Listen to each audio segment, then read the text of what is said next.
سلام. سلام. ببینید کجاییم، تو چنل عرفان علیرضایی.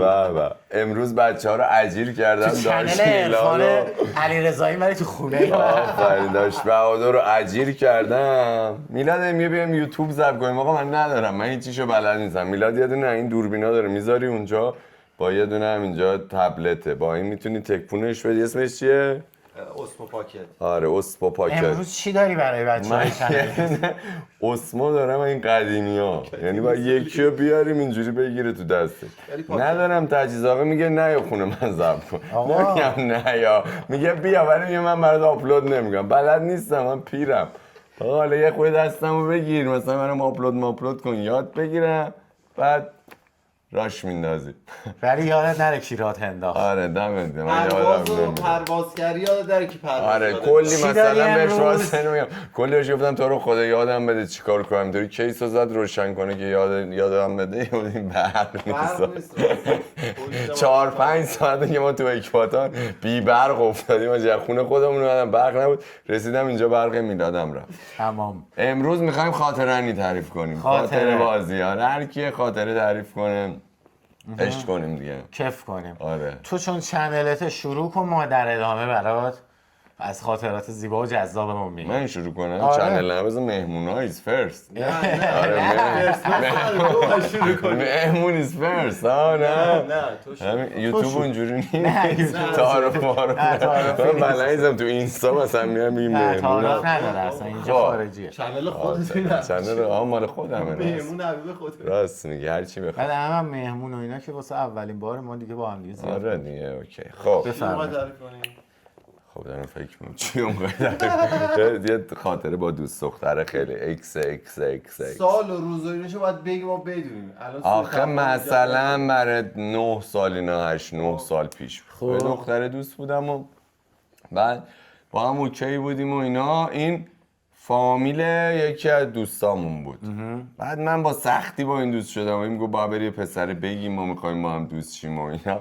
این درد سر رو رفتم به پسری گفتم اینجوریه، مثلا من این دختر خالت خوشم اومده و میخوام دوست شم فلان. اون رخصت داد دیگه با هم دوست شدیم.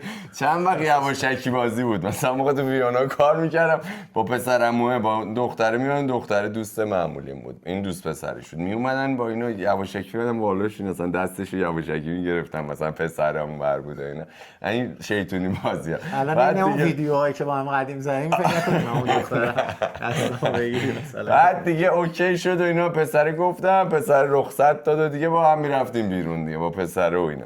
آقا رفتیم ویلای پسر شمال، رفتیم اونجا و خوابیده بودم، خوابم برده بود، یهو اینجا دختره خوابیده بود پشتش، من خوابیده بودم، جلومون یه آینه قدی بود. یهو دختری دیدم پاشو گفت عرفان. من اینطوری از پشتش اومدم بالا، گفت سرتو بیار پایین. به جون مادرم فکر کردم اونو بزن، فکر کردم اسنایپر نشونه گرفته رو بجون. رفتم پشتش گفتم چی شده؟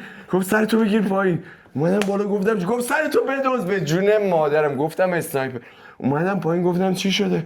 یهو زد زیر گریه گفت تو جنی. گفتم چی؟ گفت تو جنی. گفتم نه به جون مادرم من جن نیستم، من عرفانم فلان بیسار اینا.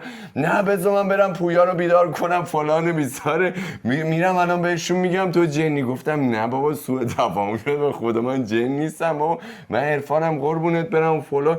اومدم بالا دور گفت سرتو بیار پایین تو جنی. تو آینه من جن میدید سرمو میآوردم پایین.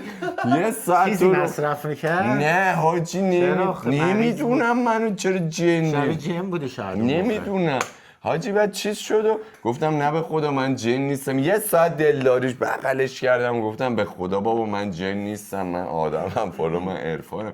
هی قول میدی، میگم قول میدی تو جن نیستی آخه حالا اگه جن نمونم که الکی قول میدادم که نیستم میخوردم دهنم. قول ازم گرفت، من پیگیر میگم قول میدی جن نباشی؟ گفتم آره به خدا جن نیستم فلان. یه ساعت و نیم آرومش کردم و گفتم حاجی جن نیستم و ول کن، نرو اونا رو بیدار کن، خوابن و فلان اینا. خوابیدیم حاجی، به مرگ مادرم یهو دیدم در ویلا اینطوری صدا شما تق انگار که میخواست در رو وا کنه. گفتم جن ریده بودم پاشو بری پویان اینا رو بیدار کنی. اون میگفت نه جن نیست به جون ما. گفتم به خدا بیا بریم بیدار کنیم. حالا اون منو آروم میکنم. میگم نه بابا جن وجود نداره. گفتم حروم زاده 10 دقیقه پیش به من میگفتی من جن نه. به قرآن مجید دروغ نمیگم حاجی. اومدیم بخوابیم یهو دیدم 6 7 تا دختر 13 ساله دارن جیغ میزنن. گفتم جن به جون مادم. دیگه رفتم اونا رو هم بیدار کردم. ریده بودم تو خودم حاجی. گفتم این نه به خدا عادی بودیم. مشروبم نخورده بودیم حتی. به خود شب اولی بود که رسیده بودیم. اصلا اتفاقی این گفت جن من میگفتم بابا جن چیه سر بودم من جن نیستم. بعد گفتم نکنین جن بندیده فکر من ریدم دیگه. من رفتم اونا رو هم بیدار کردم. اومدیم پنجره رو وا کردیم. دعا نویسم تو رابطه. نه به خدا 9 تا چیز دم در بود. چیه این شغال جیغ میزنه. دید آره 9 تا شو به جون ما بیناموس بوغلا. آره. جیغ میزنم میخندم. نه این شغال بوغلا ما هم جفتی. آره جیغ حاجی ریده بودم تو خودم. گفتم واقعا نکنه جن. پشمام ریخت حاجی. 1 ساعت به یارو قول میدم قسم آیم گفتم اونا رو بیدار. آخر خودم رفتم بیدارشون.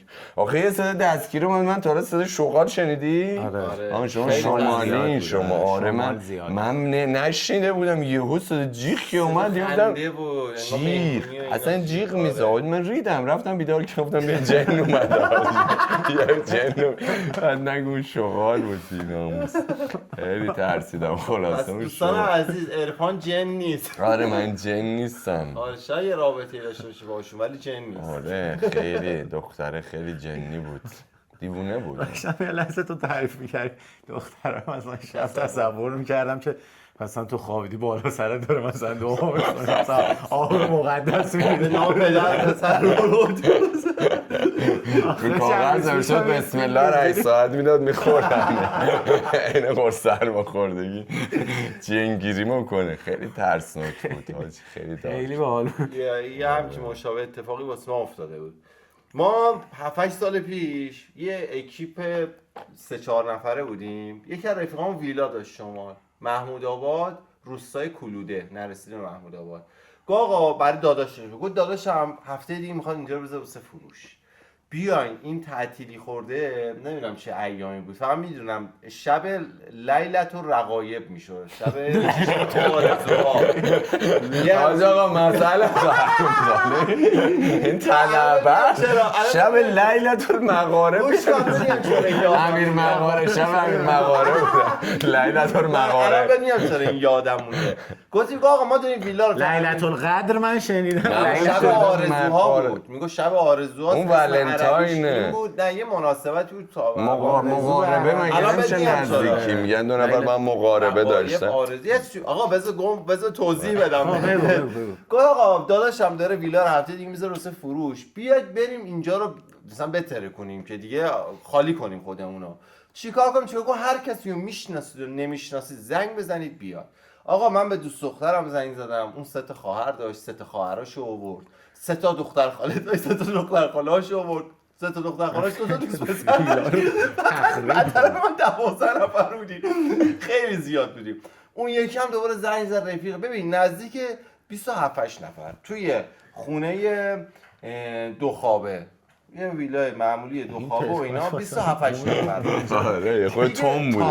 ویلا ندیده بود اون موقع بهادر. نه آخه نه داشتن تحویل می‌خواستن بفروشن. باشه خب محروم زاده داره تحویل 45 نفر اورز 2 خوابه. گوش یه بیلو گلنگ میداد اما کار تحویل 4 تامون رو کردیم دیدیم آقا 27 نفر دیدیم یه ماشین 27 نفر به جان مادرم. خود صاحب ویلا شب جا انداخت جلو در خوابی تا جلو دستشویی و آشپزخونه همه جا پر بودش. بعد دیدیم آقا حساب کتاب کردیم دیدیم یه ماشین داره 2 نفره میاد. گفتیم حاجی این داره خالی میاد چیکار کنیم زنگ زدیم یکی از رفیقام گفتیم حسین میای گاجی میام ولی خمتون حالا کاپلی دختر پسر این من روم نمیشه. گفت دار یکی وردا بیار دیگه. گفت باشه کجایی؟ گفت من دانشگاه روده دارم برمیگردم بیاین سر راه دنبالم دیگه. گفتیم باشه. آقا ما هماهنگ کردیم سر راه بریم. شبیه تورای کبیر بودیم. سرا تهران پارس قرار گذاشتیم. فکر کنم 7 یا 8 ماشین شدیم. هم 200 سفید و پرشیا 200 پرشیا ماشین خارجی اصلا نبود. یعنی هر جا میبینید این تو موجیگه پرشیا پر عرقه میگرفتن دیگه. گفتیم آقا فعلا تو که مثلا دوتا خالی داری اینا بارو بندی تو ماشین تو باشه، جا داری این کساوتکاری ها این بیلبیلک و آب انباری و اینا همه دست تو باشه. گفت باشه. سر راه حسین هم سوار کنی، حالا احتمالاً با دوست دخترش. آقا ما رفتیم افتادیم تو جاده، زنگ زدیم کجای من اینجا رسوندیم خودمون رو سر پیچ نرسیده به امامزاده هاشم جاده هرس. بله. نرسیده به تونل. یه امامزاده هاشم هم توی رشت داریم. چند تا امامزاده هاشم داشت؟ امامزاده شعبه هاشم دوشه فکر اکثرا. کنم. اون موقع هاشم زیاد میذاشتن. مگه میشه امامزاده هاشم اون دوشه. حالا یه حساب امامزاده کن. هاشم هم آخه نه امامزاده هاشم اصلی دو تا هرازه. داریم. هراز اصلی اصلی است. هراز. موتی. آره زده قدیمیه. شعبه. ولی با صفاتره. حالا اینا اونجا با سرسبز ولی امامزاده هاشم مال هرازه. آره وسط حرف اطلاعات مذهبی تو شما این خیلی مزه من عذرخواهی میکنم فقط چیزا من ویلا رو میخواستم بفروشم پشیمون شدم 5000 نفر میگه ویلا رو داری تحویل میدی فروختی هاشی زن فامیل معامله خودشو نیلوفر رو همه اون موقع تازه زنم نداشت الان نیلوفر رو رفیقای حاج محمود هم مهد کودک حاجی میخوام بیام بگو. بعد هیچ رنج سنی اون بزرگترین عضو مثلا اون اکی متولد 66 میشد اون سال دیگه، مثلا 25 6 سالش بود اون موقع. اوچ برای کی مال من خیلی 39 سالم بود. آره مال 9 8 9 سال پیش بود دیگه. هیچی افتادیم تو جاده قبل تونل زنگ زدیم فلان پیدا کردیم دیدیم حاجی رفیق ما حسین وایستاده، یه زن چادری هم جلوتر وایستاده. رفیقم گفت اونه، گفتم آره این حسین. گفت اون دوست دخترش. گفتم نه مسافره احتمالاً تو جاده یکی رو دیده حالا بغل هم وایستاده. گفت باشه. ما رفتیم حسین رو سوار کنیم دیدیم حسین سلام علیکم در وا کرد زن چادری هم نشست. من ماشین پشتی بودم اون ماشین جلویی بود. گفتم حسین بشین ماشین بریم جلوتر وای میسیم. یهو رفیقم زنگ زد گفت حاجی این با مامانش اومده. گفتم نمیدونم بعیدم با مامانش اومده باشه. چیکار کنم؟ گفتم حالا همون ماشین بذار بشینه اون زنم بشینه جلو چادریه که اگه چیزا تو ماشین شما بودن ایست بازرسی بهتون گیر نره فکر کن خانواده. گفت باشه. آقا این نشست ما تا ویلا وای نستادیم. اینا این داداش قاچاق برا قشنگ پشتش معموله زن چادری میزدن جلو واسه پوشش هاشی برنامه قاچاق برا قشنگ فکر میکنم قشنگ یه تونی با اینا جنس و آفرین فکر کن 28 نفر زن چادری هم اون حسین آورده بود آماده بود. باید چیکار کنم تو میشینی جلو پوشش که کسی ما رو نگیره. 28 نفر تو خود حساب کنی که 28 نفر می‌خواستن بخورن چقدر باید می‌بردیم دیگه. اگه بهادر رو با زن چادری دیدیم بدون عرقی برابری کلاشی. گفتیم آقا وای نستیم دیگه دیر وقت یه تعطیلی بود جاده هم شلوغ بود اسمیس و ایناش بریم. فقط ما رسیدیم دم ویلا رسیدیم پیاده شدیم اینو سلام علیک کردیم. گفتم حسین این کیه براش آوردی؟ گفت ببین داداش به خود من یه رو پیش باهاش آشنا شدم. بعد توی شما دیر اومدی من هم تو کافه نشستم یه قهوه بخورم اینو تو کافه دیدم همونجا با هم صحبت کردیم من دیگه آوردمش نمیدونم کیه. زن چادریه رو برشته بود با ما داغ آورده. زنه اومده بود چادر براش دیدم یه اون موقع یه زنه بود 45 6 ساله یعنی مادر کامل. حسین خیلی حوالی حسین این خب مگه اینم دخترم دختر بالا بودن حسین زن 45 ساله حرمت داره لاشی حسین حسین به ما بزرگی من شماره ندی حسین چادریه میامورده براش مادری کنه چیز جمع مادری کنه. آخه چادریه 45 50 مادر ساله یعنی یه مادر کامل رو برداشته بود یه پکیج کامل آورده بود. گفتیم چرا؟ گفتم دست خالی نه. گفتم ما هر دست خالی شکلات می‌خریدی حسین زن چادریه چرا برداشت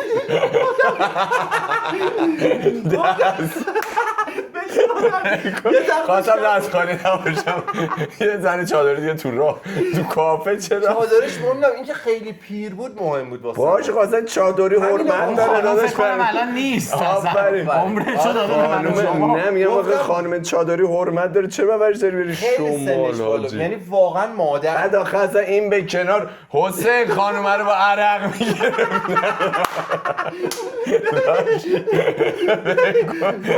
خاطر احترام غیر قابل پخش. حالا گوش کن. بعد گفتم در شهر خانمندش چی شد حسین اقبال فکر میکنم همین قسمت اول خاطره تموم شد. من چنلم بسته میشه.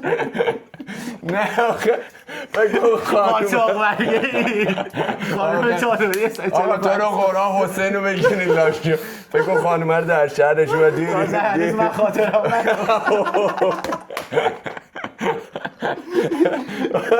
وای دهنده خب بگو بعد چی گفتش با دست خالی نیام دیگه. گفتم بابا تو دست خالی میومد سگ شرف داشت با این کارو بکنی. پیاسی میگم پیرترین اون من نوشابه آقا 20 سالم می‌گرفتی. بود 21 سالم پیرترین اون 25 6 ساله بودش.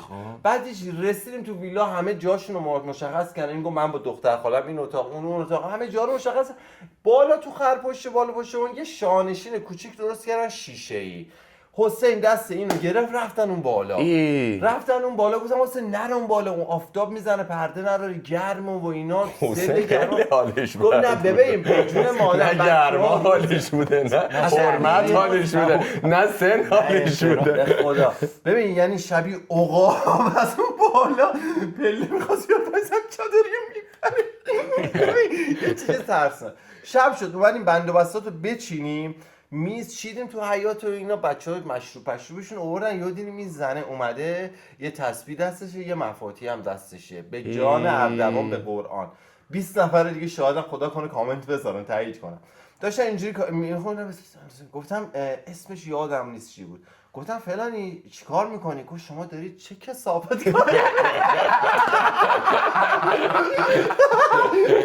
گفتم چی شده؟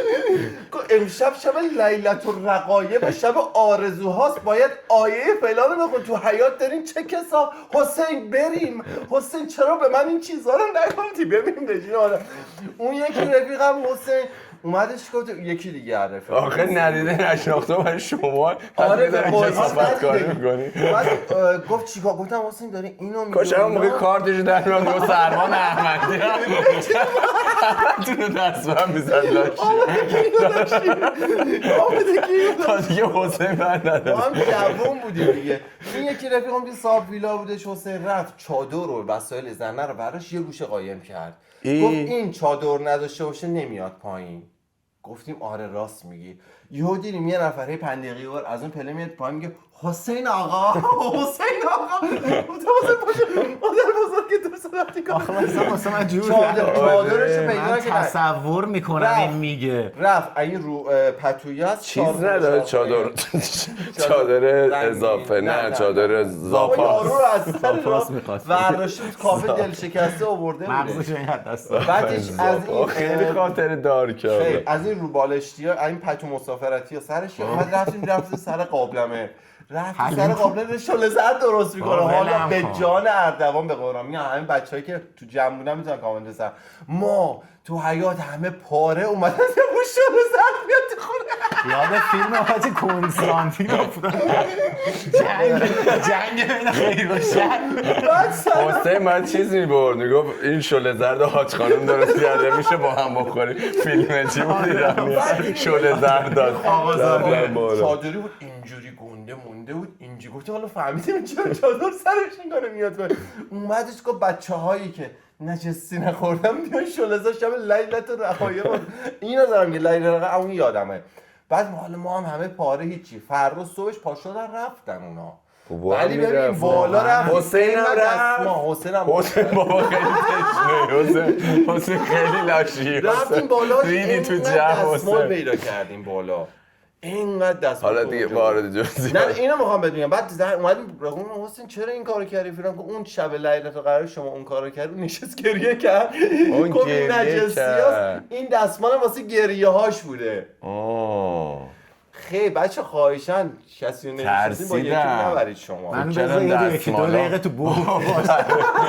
بگم دستمالا اشک روش نیست ترسیدم گفتم مگه لیلت اصلا شمال یه خاطر خیلی چرا آخه مثلا دست خالی نخوای بری باید یه دونه خانوم مثلا 50 ساله چادری رو ببری که دست خالی نباشی ببین اون سال اصلا چرا خانم اومد؟ آره اصلا هیچ چیزی جور نه جان- اون چیز بوده لیلة الرقایب بود چی بود؟ شمال مثلا آره، اومد آره. لیلة الرقایب میخواست شله هنوز- شاید از طرف خدا بوده اینا آدم شد اینا هم آدم نشد 10 سال داره از این او یک داستان فرشته بود. 10 سال داره این داستان میگذره. اون حسینی که اون آورده بود ازدواج کرده الان با دو همون سه سال خانمه؟ نه، با یکی خانم حسین شوهرتو جمع کن اون ازدواج کرده و اینا هنوزم ما نفهمیدیم اونو از کجا آورده و توضیح هم به اون نداد. حسین خونه ما دعوت یاداش دست خالی نیا فقط یه چیز بهتر می‌کنم خیلی عجیب بودی. شکلات نمیخوام همین یه دونه لیلة الرقایبی نری یه ولنتاینی بیار خونه ما لطفا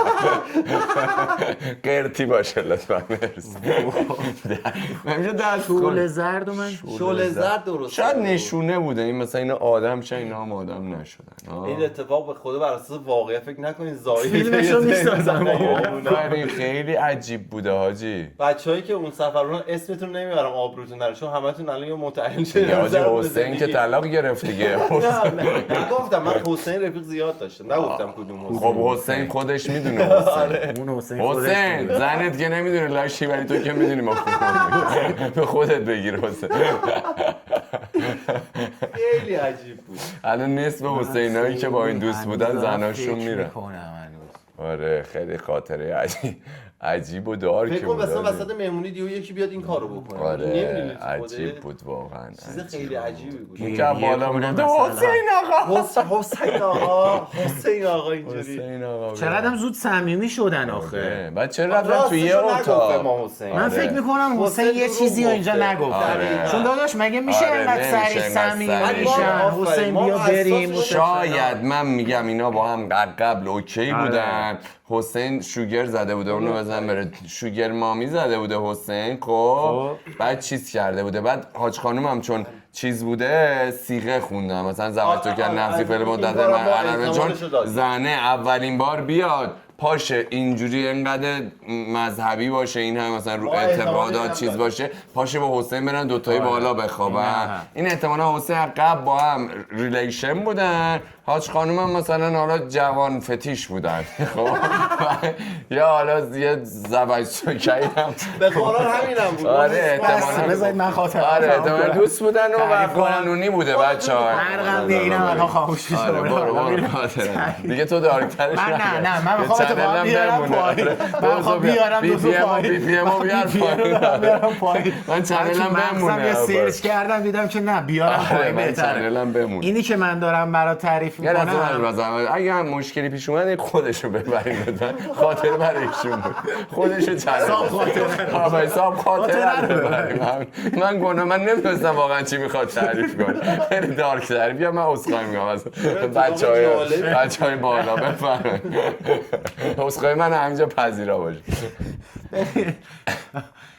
خاطره که من میخوام تعریف کنم واسه یه مثلا 15 سال پیشه مثلا 20 سالگیمه 19 سالگی 18 سالگیمه 18 سالگی زمانی که یه سری 450 بود آتیش میگرفت از داشبوردش آتیش می‌زد. آفرین از داشبورد از زیر اون یارو آره. مخزن و اینا آتیش میگرفت یه سری 450 اصلا نمیدونم چیش مشکل داشت یه قطعه مشکل داشت این داستانه واسه اون موقع است دیگه خودت برو سرچ کن ببین چند سال پیش میشه ما 5 تا پسر بودیم 5 تا پسر تشنه زیاد از اینا که میرفتیم تو خیابون کله هر 5 تامون بیرون از از شیشه حسین این تشنه ور اون تر. ور مثلا چیز میکردیم از حسین خیلی تشنه تر تشنه. خیلی تشنه تر کله هامون همش داشت میچرخید و فلان و اینا ما رفتیم کجا رفتیم بیمارستان طالقانی پایینش پایین بیمارستان طالقانی پایینش یه خیابون اینجوری میره از پشت بیمارستان در میاد که اینجوری دور برگردونه رو دور میزنی میفته توی یه اتوبان میدونی کجا رو میگم خب من نمیدونم چرا یه میدون آخه هم نرفتم هستش اون بر. آره حالا خودشون متوجه میشن ما 5 تا پسر بودیم اینجوری تو اون 450 نمیدونستیم که داستان از چه قراره اینجوری نشسته بودیم تو اون ماشینه و تشنه خیلی زیاد بعد اصلا داداش سالی که دارم من بهت میگم فضای مجازی و فلان و لاین و وایبر و این داستانا اصلا وجود نداشت که بخوای تو مثلا بگیم مثلا چیز بود تکست میدادیم SMS میدادیم این شکلی بود ما اونجوری مثلا میرفتیم خودمون رو جوونیمون رو خالی میکردیم 8 تا نشستیم قبل این 4 راه نشسته بودیم. ببین اونجا دقیقا یه چراغ هم داره. خب قبل اونجا یه چراغ هم داره. ببین اینجوری بود که یه ماشین این برمون وایساد، یه ماشین این برمون. خب بعد از شانس خیلی خوبمونم این برمون دختر بود، همین برمون دختر بود. بعد اونجا یه لحظه ترافیک هم شده بود، اینجوری بود که 2 تامون یا 3 تامون از این برداشتیم فعالیت می‌کردیم، 2-3 تامون از اون برداشتیم فعالیت می‌کردن. فعالیت شدید و فک زیاد و تلاش زیاد، بسیار زیاد بشه دیگه. که بشه دوبار یه ور رو خالی بزنی بر نگردیم. زنگ زدی حسین می‌خواستی دست خالی. گوش کن ببین تو همین صحبت ها بودیم و اینجوری که آره مثلا فلان و همینجوری داشتیم مدلقک بازی در می‌آوردیم، اونم مثلا حالا صحبت همینجوری صحبت اینایی که دارم بهت میگم مثلا تو 30-40 ثانیه شاید تو 50 ثانیه اتفاق افتاد که مثلا آره اینجا چیکار می‌کنیم، مثلا صحبتمون موقع چرت و پرتایی که میگفتیم دیگه فلان اینا. یهو من دیدم من به این سمت ماشین بودم، خب آره و عقبم نشسته بودم. ببین من با دختر داشتم اینجوری صحبت میکردم و اینا، یهو مثلا دختر اینجوری بود که مثلا قیافش اینجوری مثلا مهربون بود یا لبخند داشت و اینا، آروم اینجوری قیافش اینجوری برمیگشت برگشت قیافش یهو اینجوری ترس شد. یهو من ریدم، من گفتم مثلا نمیدونم یه اتفاقی مثلا یکی داره از پشت بهم حمله میکنه، دوستم جنه مثلا، چرا این داره اینجوری میکنه، من چی داره میبینه مثلا، چی شده فلان. بعد یهو اونوری هم ریاکشن دادن، اونوری هم داشتن همین چیز، همین دقیقاً دو طرف دختره دو طرف ماشین داشتن همین چیزو میدادن، ریاکشن رو میدادن. یهو دخترها جی فلان اینا جی خدا دورمون زیاد شد. من نمیدونم فاز مثلا فیلم های پارک جوراسیک اون موقع هر چی دیده بودم و هر چی چیز بود تو ذهنم چی شد سر تموم شد، دنیا تموم شد، چخ رفتیم جوونی نکردیم دقیقا به قرآن تا همین شعر رو برم نگاهی آسمون فلان. یهو دیدم ببین همه ماشینای اطرافمون به فاصله 30-40 متر دارن یه جوری که آمبولانس هنوز ما نفهمیده بودیم آمبولانس میبینن چه جوری میگیرن راست ردشه اونجوری همه دارن از زورمون فرار من تو خودمون نگاه کردم سوال نداره ببین اصلا میگم ببین ریده بودیم از خنده تا اینجا داشتیم میخندیدیم.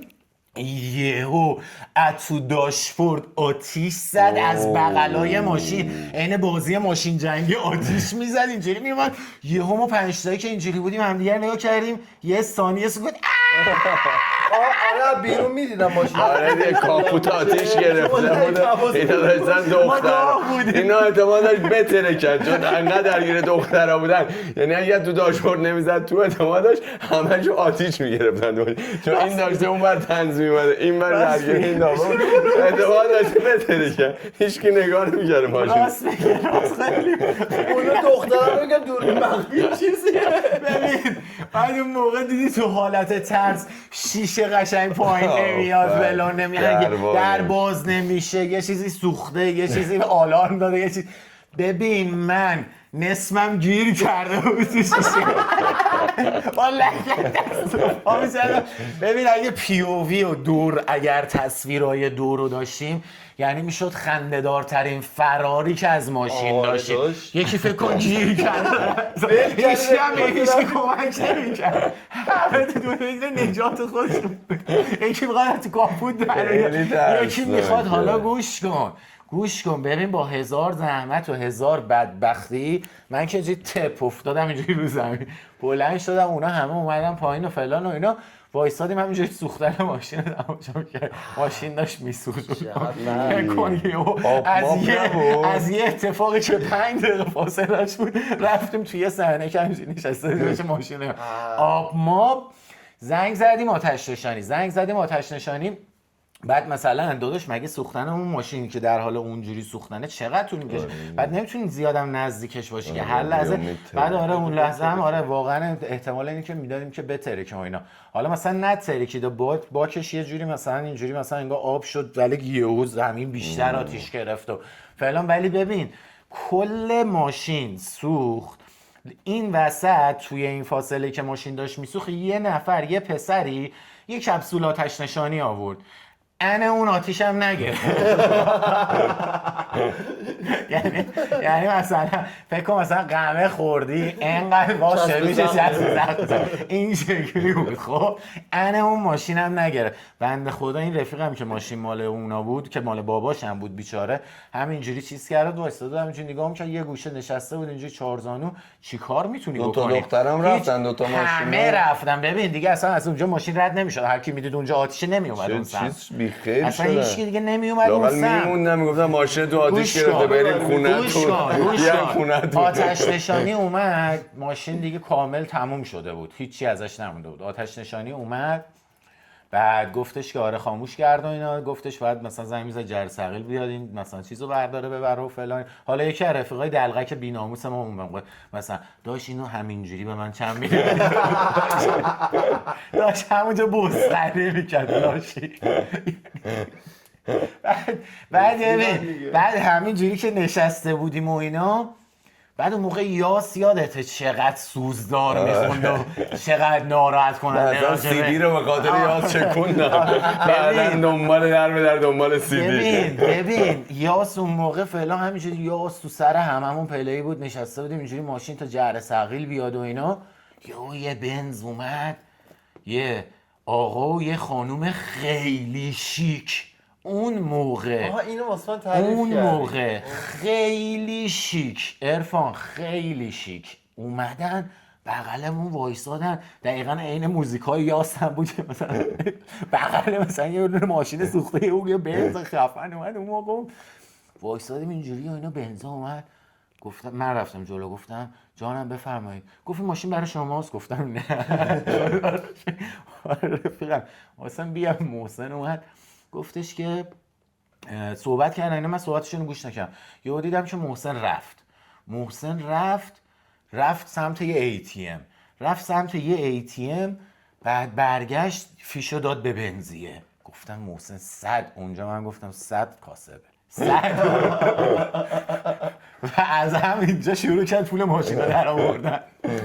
گفتم داداش یه بنزیه وایساد الان یهو مثلا چرا باید تو بیای مثلا بری ATM بعد بیای فیشو بدی فلان. تو تا اینجا چون حالا این میدونه، تو تا اینجا چی فکر میکنی؟ کاسبه دیگه. نه واقعا دیگه چی میاد تو ذهنت؟ دیگه مثلا همین دیگه، یا مثلا نمیدونم خدنگ بنزی از رفته کارت به کارت کرده.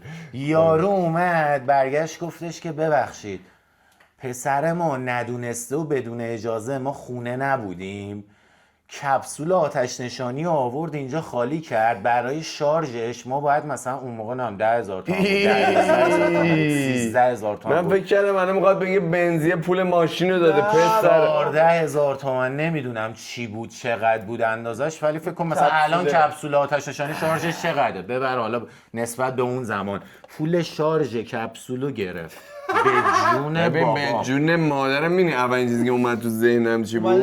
این که اومده ماشین رو حساب گفتم خاطرت خراب نشه، نگفتم به مرگ مادر. اولین چیزی که رسید به ذهنم کاسبی، نگفتم خاطرت خراب نشه. به قرآن گفتم یارو با بنز گفتی خیلی هم شیک بود، مثلا اومده گفته ماشین کیه، گفتی برای اون، گفتی چی شده پسرم، میگفته مال بابام، گفته ببر درست کن. به جون مادرم پول کپسول رفته پیش داده به جون بابا. بعد حسین بنزیه تو لاکی بعد پول حسین شارژو گرفت به جون بابا. و ما جهر ثقیل اومد و همه چی رو برداشت و پول شارژ هم داد محسن و کپسول هم واسه این افتاد. بیچاره محسن. یه GLX با یه کپسول. اصلا باورت میشه؟ ببین ما ریده بودیم، ما خب بچه ندار بودیم، ندارتر از بنز داری لاشی دیگه آخه. بعد خیلی اون موقع پول دار بودم. من با همین پولا بنز موقع خریدم. بنز اصلا اون موقع بنز نبود، اصلا شما GLX آتیشی بعد ببین شاید پول یه پاکت سیگار بودا پول شارژ در این حد. من الان هم تو بخوای کپسول شارژ کنی مگه چقدر میشه؟ ببین حالا بری اون موقع مثلا خسته نباشیدم به آتش نشانای عزیز بگیم خیلی زحمت میشم واقعا. آفرینم پیغام چیز بود، نمایش بود. آتش نشانا واقعا زحمت میکشه. محسن واقعا اون سال محسن بیچاره محسن بیچاره تو 3 دقیقه از همه از این رو به اون رو شدم. آره حاجی دیگه یه ماشین دافیم ور یه ماشین دافیم لااقل هر کاش یه دونه دافا میمون مثلا واسه ثوابش میگو یکیشون میگفت آره شما مثلا موقع که جنگ اصلا ما زد در حد ویلا الان شما نبودیم. آتش زده این آتش گرفته این مثلا اصلا نه اون موقع ما در حد ویلا نبودیم. ویلا نه آره مثلا میگو بیاین تو ماشین ما بشینین یکم چند 5 نفری یه جا میرسون. آقا میرم آره. پارک تو آره. پارک شماره شون هم میدادم ما آره. اصلا میگفتیم گوره بابای ماشین گوره بابای ماشین عدل شماره گرفت. روی حسین هم نه حسین نبود محسن. برای تو محسن و حسین بابا قاطی کرد روی محسن هم عوض میشد نه واقعا آره عجب لاشی بوده بنزیه انشالله خواستم نفرین کنم بنزیه بگم ماشین اینا بگم بچه‌ها یه چیز هم ته خاطرم حسین هنوز دنگم شمالم نداده. نه بابا لاشی خب حاج خانم آورده شله زر براتون پخته این همه کار براتون کردی دنیا میخوای ازش بگیری من خیلی دیگه آوردم دوز خاطره رو آره پایین. دمت گرم این داشت بدبختمون میکرد آوردم من پایین. ولی حقیقت رو گفتم آخه. حقیقت حالا هرچی هم از حقیقت حق خودش آقا ببرید چرا ببرم؟ بدی نزن. شوخی میکنم. نه دارم اینو میگم خودم رو قانع کنم. واسه کمتر از اینا بردم. آره آخه من اون سری اومدم شروع کنم یوتیوبم شروعم پایانم شد این سری هم شروعم پایانم شد خیلی ناراحت میشه این سری لحملر این تو پر درده آفری با اون سری شروع کردم فعالیت تو یوتیوب پایان یوتیوبم شد آجی تو اون موقع چند ماه شد 7-8 ماه یه سال کار نکردیم تا این که دوباره الان جبر جغرافیا رو بگم جبر جغرافیا رو همین دردم آره دیگه انشالله که خیره انشالله که همون رحم کنه انشالله که خیره نه دیگه این سری پسر بودیم و حالا دیگه به من ربطی نداره حسین چه گوهی خورد گوه حسین پای خودش رو بهاده ما ربطی نداره آدرس حسین رو میدم بگیرید. خیلی مواظب خودتون دمتون باشید. گرم دوستون داریم انشالله یک قسمت شد بازم نمیخواد اگه بودیم عمری بود بودیم، نه چنلی بود عمری بود میرسیم جانی خدمتتون. بود. آفرین. اگه دیدین لوگو نخورد باز میومد خاطره داره دوستتون داریم خدا